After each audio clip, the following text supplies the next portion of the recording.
Where those who perceive truth may strive to make others see, I have therefore chosen this time and place to discuss a topic on which ignorance too often abounds, and the truth too rarely perceived, and that is the most important topic on earth: peace.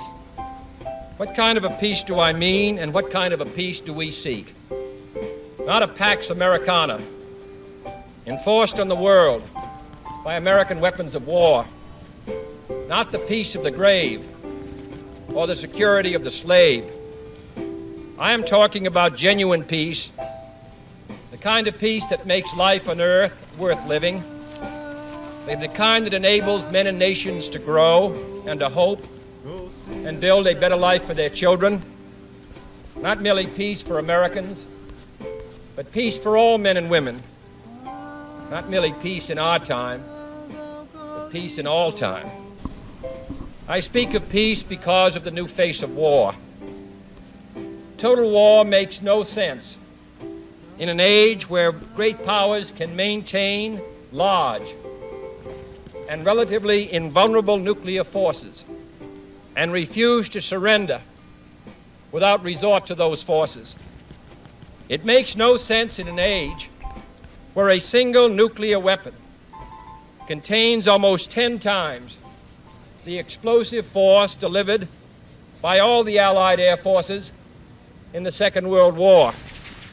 It makes no sense in an age when the deadly poisons produced by a nuclear exchange would be carried by wind and water and soil and seed to the far corners of the globe and to generations yet unborn. Today, the expenditure of billions of dollars every year on weapons acquired for the purpose of making sure we never need them is essential to the keeping of peace.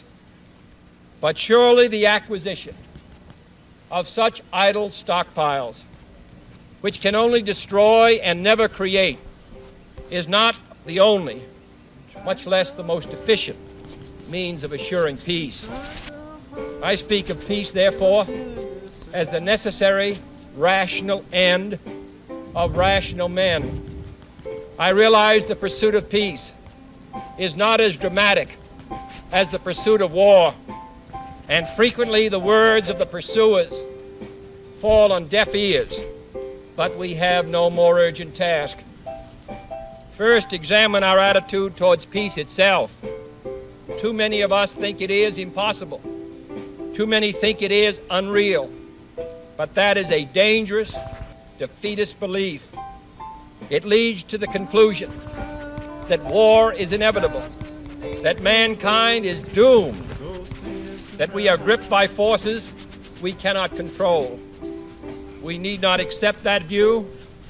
Our problems are man-made, therefore they can be solved by man, and man can be as big as he wants. No problem of human destiny is beyond human beings. Man's reason and spirit have often solved the seemingly unsolvable, and we believe they can do it again. So let us persevere. Peace need not be impractical, and war need not be inevitable. For we are both devoting massive sums of money to weapons that could be better devoted to combat ignorance, poverty, and disease. We are both caught up in a vicious and dangerous cycle, with suspicion on one side breeding suspicion on the other, and new weapons begetting counter-weapons. In short, both the United States and its allies, and the Soviet Union and its allies, have a mutually deep interest in a just and genuine peace and in holding the arms race. So let us not be blind to our differences, but let us also direct attention to our common interests and the means by which those differences can be resolved.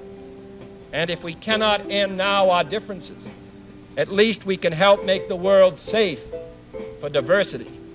For in the final analysis, our most basic common link is that we all inhabit this small planet. We all breathe the same air. We all cherish our children's futures, and we are all mortal.